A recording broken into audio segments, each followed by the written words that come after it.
दोस्तों income tax के अंदर एक बहुत ही इम्पोर्टेंट नोटिफिकेशन आई है। चलिए उस नोटिफिकेशन को हम जल्दी से देखते हैं कि इसके अंदर क्या बातें लिखी गई हैं। तो इस नोटिफिकेशन के अंदर बताया गया है कि in exercise of power conferred by sub section 1F of section 197A central government ने ये स्पेसिफाई किया है, no deduction of tax shall be made under section 194I। तो 194I के तहत आपको ये डिडक्शन, ये TDS डिडक्ट नहीं करना है। कब से? 1 जुलाई 2022 से, यानी कि नोटिफिकेशन इफेक्टिव हो रही है 1 जुलाई 2022 से।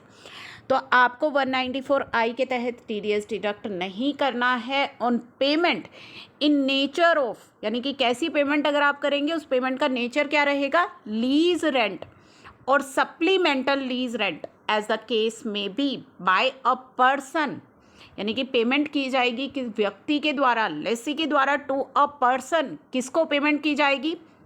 Being a unit located in international financial service centre, यानी कि हमारा जो लेसर होगा वो कौन रहेगा? International financial service centre for lease.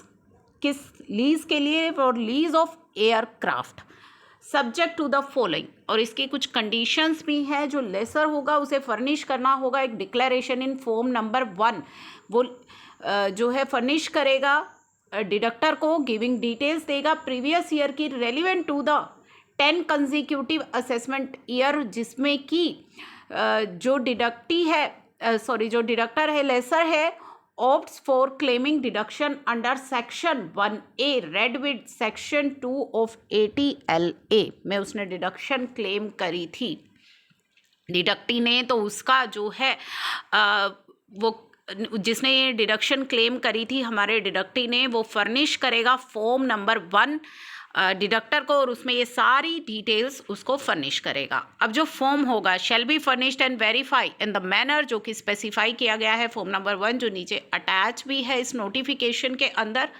For each previous year, हर प्रीवियस ईयर के लिए, relevant to the 10 consecutive assessment year for which जो लेसर है opt for claiming deduction under subsection 1A read with section 2 of section 80LA। और जो deductor होगा not deduct tax on payment made और credited to lesser after the receipt of, यानी कि उसे जब ये फॉर्म नंबर 1 रिसीव कर लेगा उसके बाद TDS डिडक्ट नहीं करेगा। And furnish the particular of all the payments, और ये सभी जो पेमेंट की जाएंगी डिडक्टर के द्वारा, इसका जो पर्टिकुलर्स होगा वो फर्निश करेगा अपनी रिटर्न के अंदर। The above relaxation shall be made available to the lessor during the said previous year relevant to the 10 consecutive assessment year, जो कि उसने फर्निश किए हैं फॉर्म नंबर 1 में। केवल उसी प्रीवियस ईयर के लिए ये रिलैक्सेशन दी जाएगी। Lesi shall be liable to deduct tax on payment of lease rent for any other year। तो दूसरे ईयर के लिए अदर कोई ईयर है तो जिस ईयर के लिए फॉर्म सबमिट हुआ है उसके अलावा ईयर है तो वहाँ पे उसका TDS डिडक्ट किया जाएगा।